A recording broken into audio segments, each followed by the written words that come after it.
बिस्मिल्लाहिर्रहमानिर्रहीम। अस्सलामुअलैकुम। आज का हमारा बहुत अहम टॉपिक है जिसका नाम है थायराइड हार्मोन्स। थायराइड हार्मोन्स का हम लोगों ने इसमें डिस्कस करेंगे कि अगर उसकी थायराइड हार्मोन का क्वांटिटी या कहना चाहिए कि थायराइड हार्मोन कंसंट्रेशन अगर ब्लड के अंदर कम हो जाए, डिफ्रेंशिएट करेंगे between hypo condition and hyper condition of thyroid hormones. Thyroid hormone की हाइपो कंडीशन यानी कि डेफिशिएंसी में, और थायराइड हार्मोन की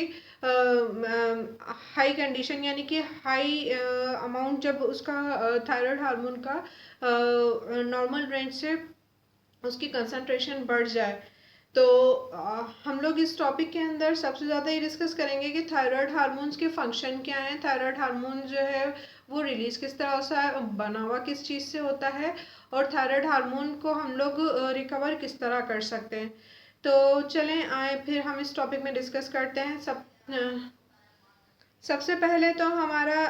जो मेन टॉपिक है वो ये कि थायराइड हार्मोन्स जो रिलीज़ होते हैं वो हमारे थायराइड ग्लैंड से रिलीज़ होते हैं। तो उनका फंक्शन, मेन फंक्शन जो है वो क्या है? उसका मेन फंक्शन है बेसल मेटाबॉलिक रेट, यानी कि वो हमारी बॉडी के जितने भी अहम तरीन मेटाबॉलिज्म होते हैं, यानी कि protein synthesis, amino acid synthesis, fatty acid synthesis, इन सब को बनाता है और इन सब को फूड में से कलेक्ट करके उनके सब यूनिट्स को उसके अंदर उसकी कहना चाहिए एनाबॉलिज्म और कैटाबॉलिज्म, ये सारा कुछ करता है। यानी उसका तोड़ना और उसका जोड़ना, ये सब तोड़ जोड़ के वो इन सब चीज़ों को बनाता है, तो जब जाके वो हमारे प्रोटीन बनते हैं। अगर इस कंडीशन में हमारे यूँ समझ लें कि थायराइड हार्मोन की कमी हो जाए तो वो डेफिशिएंसी कहलाती है, वो हाइपो कंडीशन कहलाती है, यानी हाइपोथायरॉयडिज्म। अगर आपके सामने कोई डॉक्टर हाइपोथायरॉयडिज्म का नाम ले तो इसका मतलब ये होता है कि आपके अंदर थायराइड हार्मोन की कमी है। अगर कोई डॉक्टर आपके सामने बोले कि हाइपर थायरॉयडिज्म हुआ है आपका, तो इसका मतलब ये है कि थायराइड हार्मोन्स के जो है वो कंसंट्रेशन आपकी बॉडी के अंदर बढ़ी हुई है। यानी एक नॉर्मल रेंज होती है, इस नॉर्मल रेंज से अगर कंसंट्रेशन बढ़ी हुई आती है तो वो हाइपर कंडीशन कहलाती है। अच्छा, अब इन दोनों सिचुएशंस में या इन दोनों कंडीशन के अंदर होता यूँ है कि दोनों के सिम्टम्स अलग अलग होते हैं, दोनों की फीलिंग्स अलग होती हैं, दोनों के कहना चाहिए कि बॉडी का जो रेस्पॉन्स होता है डेफिशिएंसी में और कंसंट्रेशन हाई होने में वो अलग अलग होता है। तो आज हम इस टॉपिक में यही डिस्कस कर रहे हैं। हमने सबसे पहले मालूम करना है कि जब हमारी हाइपर कंडीशन होती है तो हमें क्या क्या हमारी बॉडी किस तरह रिस्पॉन्स देती है, और अगर हम लोगों की हाइपर थायरॉयडिज्म की कंडीशन होती है तो उसके अंदर हमारी बॉडी किस तरह रिस्पॉन्स देती है। अच्छा, सबसे पहले तो हमें ये मालूम करना ज़रूरी है कि जब हम लोगों को थायराइड ग्लैंड यानी कि जो हमारा सेकंड मास्टर ग्लैंड है वो थायराइड हार्मोन रिलीज़ करता है, तो उसके लिए वो उसको बॉडी से कमांड मिलती है, यानी कि थायराइड स्टिमुलेटिंग हार्मोन आता है, वो जो है उसको स्टिमुलेट करता है और फिर वो थायराइड हार्मोन रिलीज़ करता है, जिसके नतीजे में T3 T4 बनते हैं। तो जब हम लोगों को कोई नॉर्मल कहना चाहिए कि रेस्पॉन्स से एक चेंज रेस्पॉन्स की तरफ बॉडी जाती है, तो उसके अंदर हम लोगों को मुख्तलिफ टेस्ट करवाए जाते हैं, जिसमें डॉक्टर्स अक्सर नाम लेते हैं थायराइड प्रोफाइल का। थायराइड प्रोफाइल के अंदर ज़्यादातर जो होते हैं वो होते हैं T3 T4 and TSH। T3 T4 का क्या होता है कि T3 और T4 जो होते हैं वो उनके अंदर जो T4 की जो हाफ लाइफ होती है वो T3 की निस्बत ज़्यादा होती है। यानी कि अगर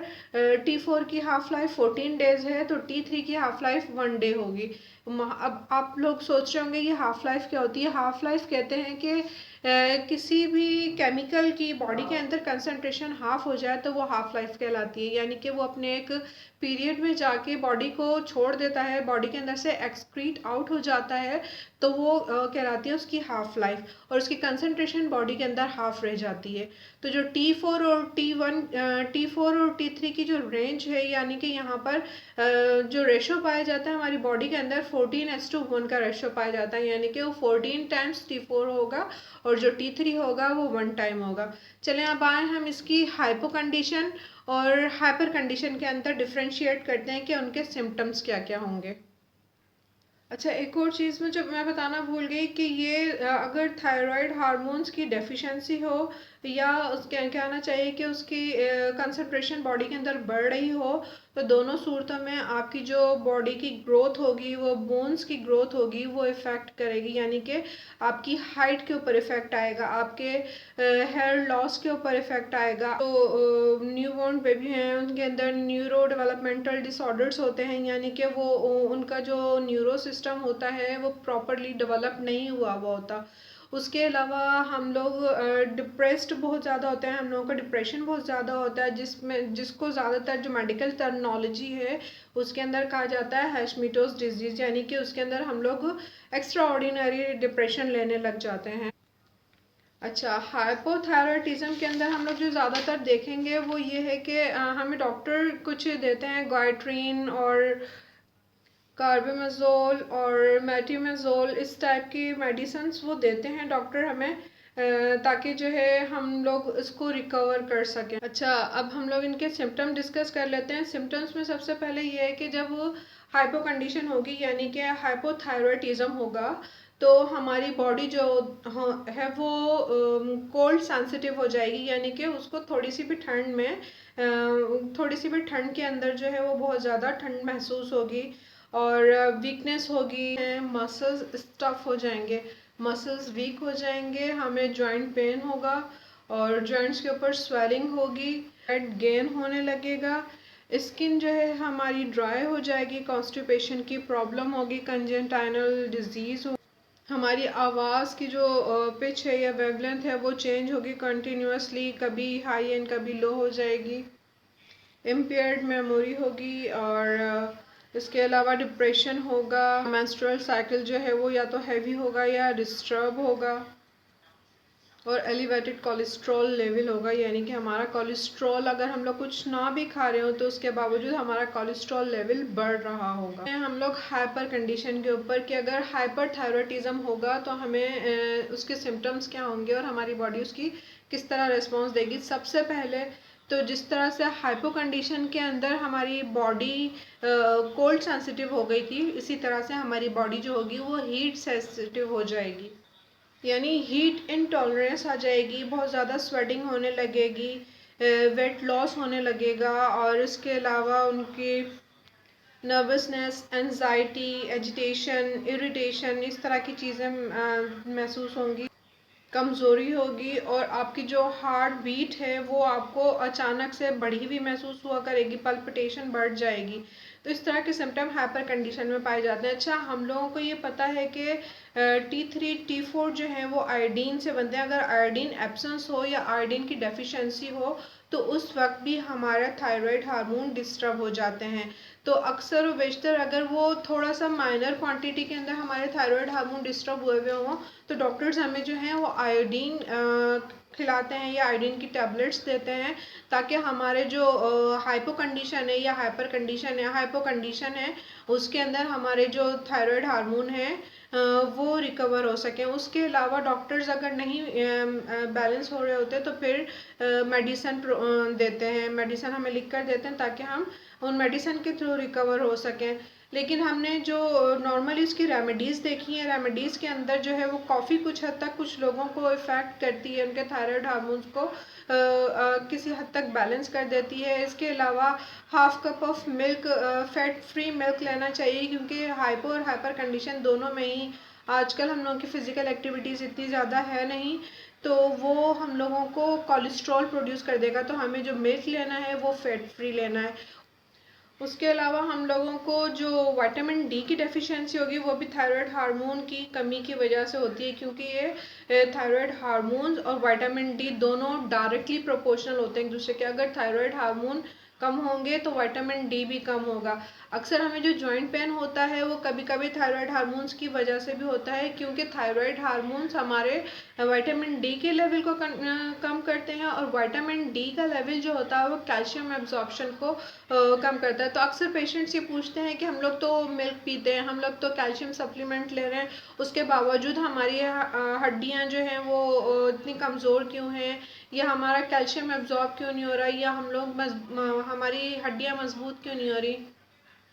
तो उसकी मेन वजह ये होती है कि जब थायराइड हार्मोन की डेफिशिएंसी होती है तो विटामिन डी की भी डेफिशिएंसी होती है, और जब विटामिन डी की डेफिशिएंसी होती है तो हमारा जो कैल्शियम होता है वो कैल्शियम हमारी बॉडी में एब्जॉर्ब नहीं होता, हम जैसे पी रहे होते हैं वैसे ही वो बॉडी से एक्सक्रीट आउट हो रहा होता है, जिसकी वजह से हमारी जो बोन्स होती हैं वो वीक होती हैं और हमारी ग्रोथ रुकी हुई होती है, और हमारे जो डेफिशिएंसी कैल्शियम की डेफिशिएंसी से जितने भी साइड इफ़ेक्ट होते हैं वो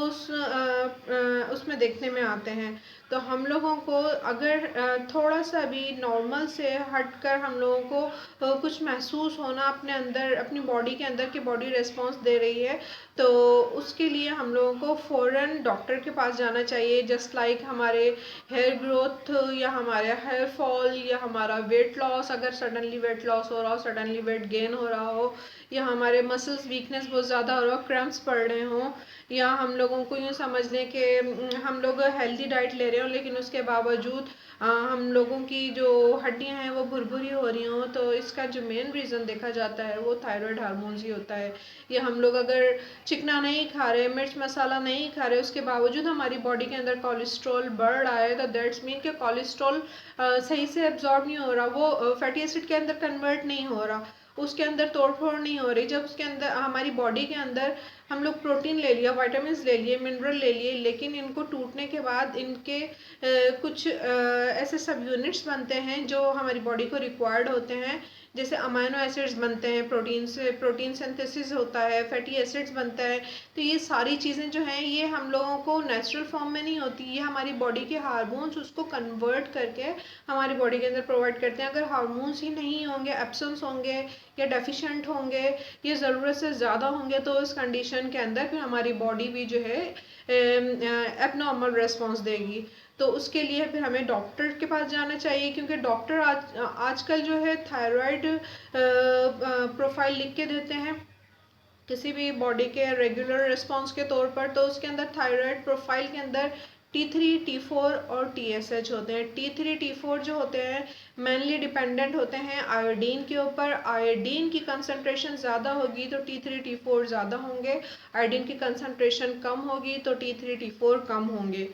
TSH जो होता है वो थायराइड ग्लैंड को स्टिमुलेट करने का हार्मोन होता है, जो हमारी बॉडी को जब थायराइड हार्मोन की ज़रूरत होती है तो वो रिलीज़ करती है ताकि वो थायराइड ग्लैंड को स्टिमुलेट करे, और T3 और T4 जो है वो रिलीज़ हों। जब वो रिलीज़ होते हैं तो हमारा जो फूड होता है, फूड के अंदर से हमारी बॉडी जो है वो प्रोटीन को लेके उसका प्रोटीन सिंथेसिस करती है, अमाइनो एसिड बनाती है, फैटी एसिड बनाती है, इन सब चीज़ों को प्रोड्यूस करती है, और फिर उसको हमारी बॉडी जो है वो यूटिलाइज़ करती है। डायरेक्ट वाइटामिन्स, मिनरल्स, प्रोटीन्स को हमारी बॉडी जो है वो यूटिलाइज़ नहीं करती है। यही वजह है कि जब हमारी बॉडी के अंदर अगर हाइपोथायरॉयडिज्म होता है तो विटामिन डी की कमी होती है, विटामिन डी की कमी होती है तो कैल्शियम की कमी होती है, और कैल्शियम की कमी होती है तो हमारी हड्डियां कमज़ोर होती हैं, हमें जॉइंट्स पेन हो रहा होता है, हमें जॉइंट्स के ऊपर कहना चाहिए कि स्वेलिंग आ रही होती है, हमें चलने फिरने में दिक्कत हो रही होती है, वीकनेस हो रही होती है, हमें गर्मियों में जो है बहुत ज़्यादा गर्मी महसूस हो रही होती है, कुछ लोगों को बहुत ज़्यादा गर्मी महसूस होती है, बहुत ज़्यादा स्वेटिंग होती है, उसकी मेन वजह थायराइड हार्मोन होते हैं। बहुत सारे लोगों को सर्दियों में बहुत ज़्यादा ठंड लगती है जबकि नॉर्मल लोग आराम से घूम रहे होते हैं, तो इनका मतलब ये है कि उनके थायराइड हार्मोन्स जो हैं वो प्रॉपर वर्क नहीं कर रहे। तो उसके लिए उन लोगों को थायराइड प्रोफाइल करवाना पड़ता है, और थायराइड प्रोफाइल के थ्रू लोगों को पता चलता है कि उन लोगों का थायराइड हार्मोन्स और थायराइड ग्लैंड्स जो हैं वो प्रॉपर वर्क कर रहे हैं कि नहीं कर रहे, और वो बॉडी के ऊपर सही बॉडी उसका सही से रिस्पॉन्स दे रही है कि नहीं दे रही। तो उसके बाद जब डॉक्टर अगर ये डिसाइड कर लेते हैं कि थायराइड हार्मोन डिस्टर्ब हुए हैं तो वो उसको रेगुलर करने के लिए, उसको बैलेंस करने के लिए आपको कुछ मेडिसिन लिख के देंगे। वो मेडिसिन आपके लिए फ़ायदेमंद साबित होंगी और वो आपको रिकवर, लेकिन वो थ्रू आउट द लाइफ आपको खानी पड़ती हैं, क्योंकि ये जो थायराइड हार्मोन होते हैं, ज़ाहिर सी बात है हम लोग इसको रिमूव नहीं कर सकते। अच्छा, एक और चीज़ मुझे आपको बतानी थी कि हैशमिटोज डिजीज़ जो होते हैं उसके अंदर क्या होता है कि हमारा जो इम्यून सिस्टम होता है ना, वो हमारे थायराइड ग्लैंड को डैमेज कर देता है। डैमेज करने की सूरत में हमारा आधा थायराइड ग्लैंड जो होता है वो काम ही नहीं कर रहा होता, और आधा थायराइड ग्लैंड जो होता है वो काम करता है। तो जो आधा थायराइड ग्लैंड काम नहीं कर रहा होता तो वो थायराइड हार्मोन भी कम रिलीज करता है, और थायराइड हार्मोन जब कम रिलीज होते हैं तो वो हाइपोथायराइडिज्म की कंडीशन होती है। हम जो थायराइड ग्लैंड्स होते हैं वो हमारे गले में इस जगह बटरफ्लाई की शेप के होते हैं, और वो अक्सर आपने वो फूले हुए देखे होंगे, यहाँ पे ग्लैंड्स बन जाते हैं और वो फूला हुआ सा महसूस हो रहा होता है। तो वो जो चीज़ होती है ना, वो हैशमिटोज डिजीज़ के अंदर होती है, ये बटरफ्लाई यहाँ से फूल जाता है। अच्छा, उसके अलावा हमारे जो डिजीज़ होते हैं वो ग्वाइटर होता है। ग्वाइटर के अंदर भी हमारा जो ये वाली जगह होती है, यहाँ पे स्वेलिंग हो जाती है, हमारा जो ग्लैंड होता है वो एक तरफ से बहुत ज़्यादा स्वेल हो जाता है, और वो जो है सही प्रॉपर फंक्शन नहीं कर रहा होता। बहरहाल आयोडीन की कमी की वजह से होती है, लेकिन बहरहाल हम लोगों को अगर किसी तरह से भी डेफिशिएंसी है या एक्सेसिव सिक्रीशन है उसकी हार्मोन्स की, तो वो हम लोगों की बॉडी के अंदर एबनॉर्मलिटीज़ प्रोड्यूस करती है, काफ़ी कॉम्प्लिकेशंस का बाइस बनती है। तो हमें अगर स्टार्ट में ही कोई सिम्टम्स महसूस होते हैं, इन सारे सिम्टम्स में से मैंने अपनी पूरी कोशिश करी है कि मैं आपको तकरीबन सारे सिम्टम्स बता सकूं। मौजूद हों तो आप अपने फौरी तौर पर डॉक्टर से रिजू करें, और वो आपको मेडिसिन प्रोवाइड करेंगे, मेडिसिन एडवाइस करेंगे। तो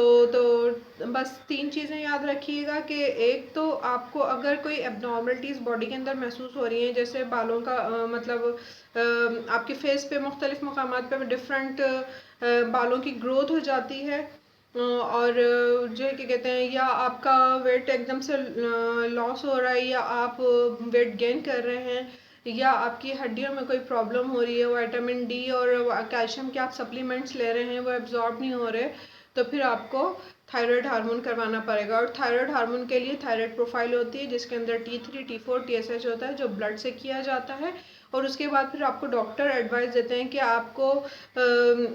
हाइपो की दवाइयाँ देनी है या हाइपरथायरॉयडिज्म की दवाइयाँ देनी है। मैंने अपने तौर पे पूरी तरह से कोशिश की है कि मैं इस टॉपिक को आसान से आसान तरीन करके बता सकूं, ताकि